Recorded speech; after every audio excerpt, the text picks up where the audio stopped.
Doug. Let's just look at some books.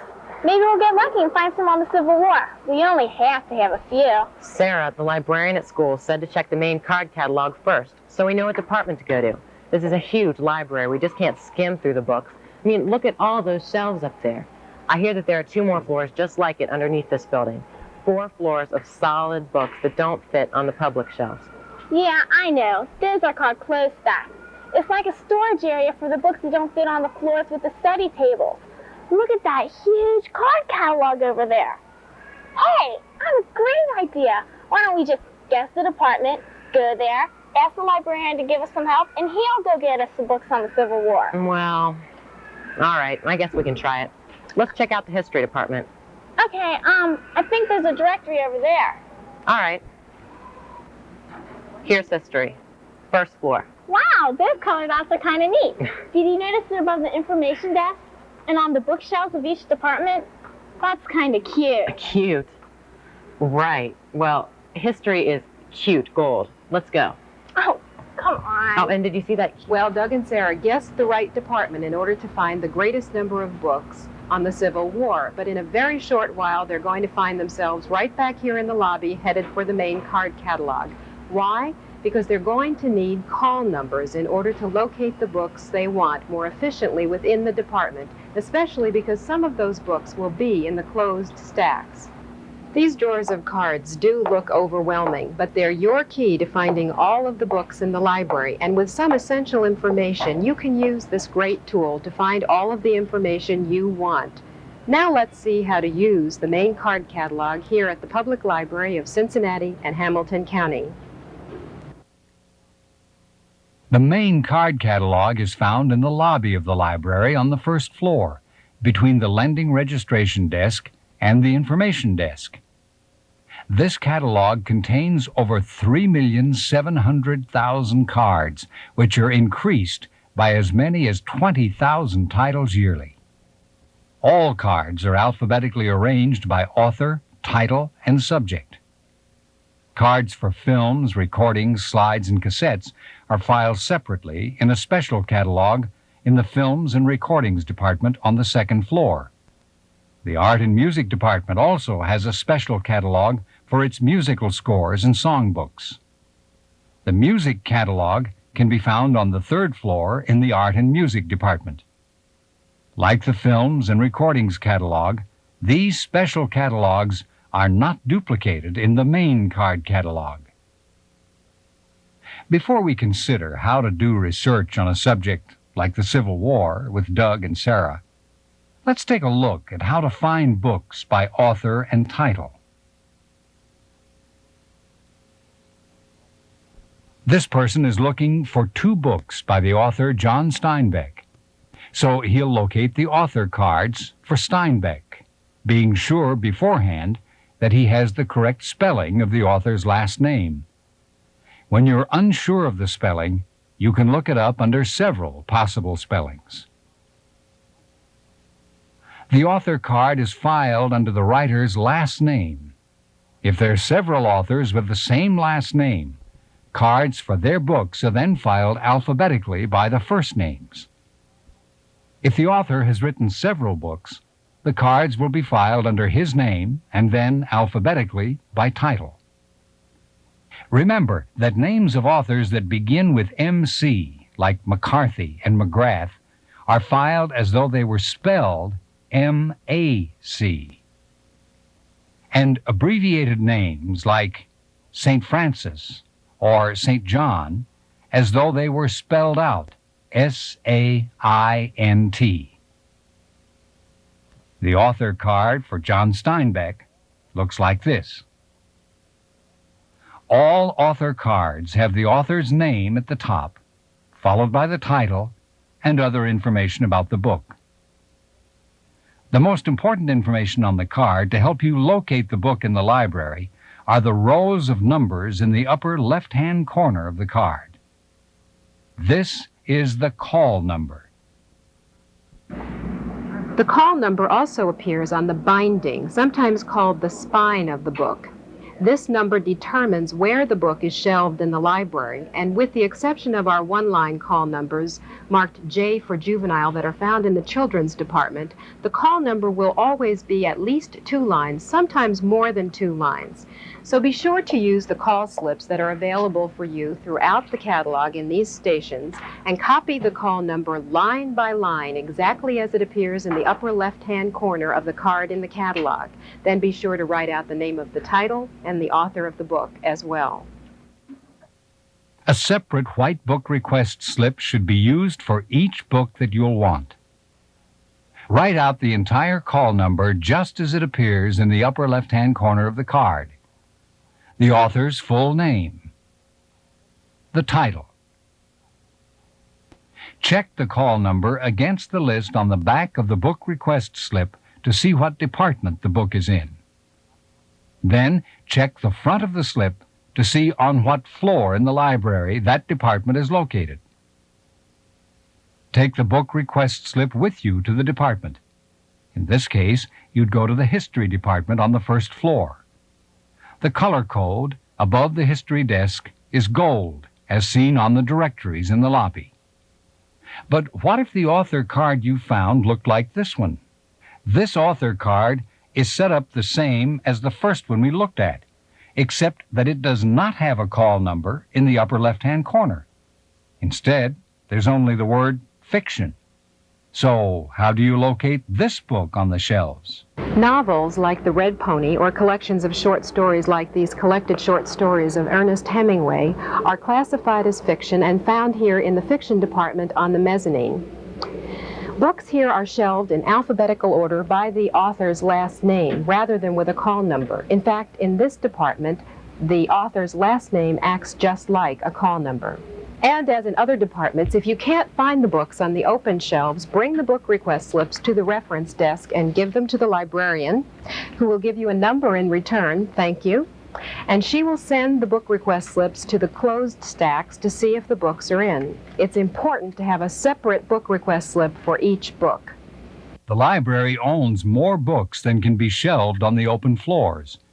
So when you can't find the books on the open shelves, your slips will be sent to the closed stacks, where a shelver from the library staff will check to see if the book is there. If it's in, the book will be sent to the reference desk. If not, the slip will be returned to let you know that the book is not on the shelf. This usually takes a few minutes per book request if the library department is not too busy. When the books or the slips have all been returned from the closed stacks, the librarian will light your number on the board above the reference desk, and then you can return to pick up your books, thank you, or learn that one was in and one was not, as I have. So remember to write out a separate call slip for each book that you want. And if the book has a call number, write that out clearly, or if it's here in the fiction department, be sure to write the title of the book and the name of the author of the book very clearly as well. Sometimes you may know the title of the book you want, but not the author. Then you'd look for the title card filed alphabetically in the catalog. This patron is looking for a book entitled The Life and Times of Cotton Mather. She starts to look under T for thee, but then remembers to look under the next word in the title in the correct L drawer, where she finds a card that looks like this. As you can see, the title card has the same arrangement of information on it as an author card, except that the title appears at the top of the card this time. Remember that all titles that begin with A, An, and V are filed under the next word in the title, in this case, the word life. The book request for this card will look like this. The book is located in the Education and Religion Department on the 3rd floor. Titles that begin with numbers like 100 Greatest Women in Sports or 505 Football Questions Your Friends Can't Answer are filed alphabetically as though the numbers were written out. Here come Doug and Sarah back to use the card catalog. When you're doing research on a subject like Doug and Sarah are, you ought to try to think of the more specific term for your heading that you're going to be looking up in the card catalog. For instance, if you're looking under cars, you might also want to try automobiles. Some of you may also find it important to stop at the information desk and ask the librarian to help you with using the Library of Congress subject heading guide. This 2-volume cross-reference of subject headings will tell you whether or not you're looking under the right subject heading. This time, Doug and Sarah are going to follow the right path to finding the information that they want.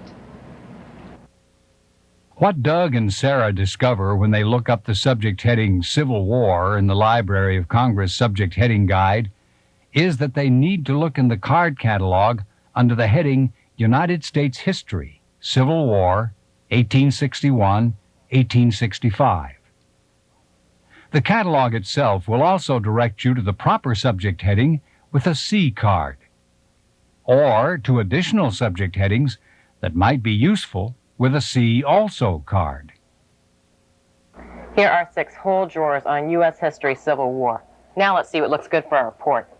Let's find a book with pictures and maps in it so we can show them to the entire class, okay? All right. The librarian said something about a certain subheading, pictorial works, so it can help us narrow down our research. All right. He also said something about there'd be information on the card that would tell us if it was illustrated or had maps in it. I hope the maps are cute. Oh, come on, Doug. He said something about a small letter Q to the left of the second line of the call number. That would tell us that they're large books, and so the pictures will be large enough for the entire class to see. Don't say Q is for cute. Okay. He also said that there would be books marked F for folio and FF for flat folio. Those are even larger than the ones marked Q. Here's one that looks perfect. But we better get a whole bunch of call numbers in case some of the books are out. A lot of kids from other schools are doing reports on the Civil War right now, too. Okay. I'll read you the information, and you can write. The subject cards have the same arrangement of information on them as an author or title card, except that the subject heading, in black uppercase letters or red letters, appears at the top of the card above the author's name and the title of the book. This particular subject card is full of information that will be useful to the special needs of Doug's and Sarah's classroom report. Let's take a good look at it. Besides the subject heading, author, title, and publishing information, we can see that the book is illustrated, and some of the illustrations are in color. The size of the book in centimeters. The book includes an index. The bottom of this card tells under what other headings this book is cataloged in this card catalog. The important call number contains some extra information this time. The 900 number tells us that it's located in the history department, but the second line of this call number has a small Q before it, which indicates that it's a quarto, which means that it's oversized and will be found on larger shelves in the department where the book is located. This card's call number is 3 lines long because it's a 1979 edition, so all 3 lines need to be written on the book request slip in order to be sure to find this particular book. Some other letters that appear in the call numbers of our card catalog to indicate specialized material are: an R to the left of the first line of a call number indicates that the book is a reference copy and can be used only within the library building in the department in which it was issued.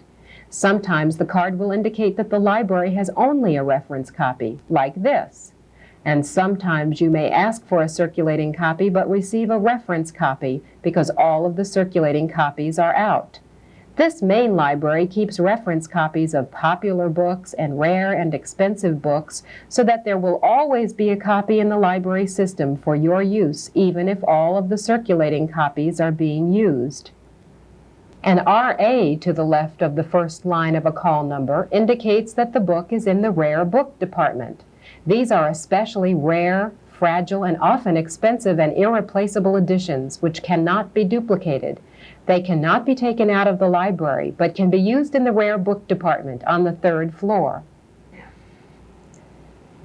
A B above the call number like this means that this is a biography that is housed in the closed stacks, which you now know is a storage area for books that don't fit on the main floors. These older biographies can be requested at the History Department reference desk on the first floor. Newer biographies are given a number classifying them by subject department. A YA for young adult literature, both fiction and most nonfiction, will be books that are found on shelves marked Young Adult in the Fiction Department on the mezzanine. An E for Easy and J for Juvenile are both found in the Children's Department on the second floor. And don't forget Q and F and FF for larger books. Using the card catalog is the best way to feel at ease with this great tool for opening up the resources of your public library. It's important to remember, however, that you should always ask a librarian for assistance when you need it in using the catalog. Each library catalog may be different in specific ways, so you should always ask for help when you're unsure of how to proceed in your research. The library staff will be ready to serve you. But now, whether you need to find a book by author, title, or subject, you know how to tackle the main card catalog at the Public Library of Cincinnati and Hamilton County.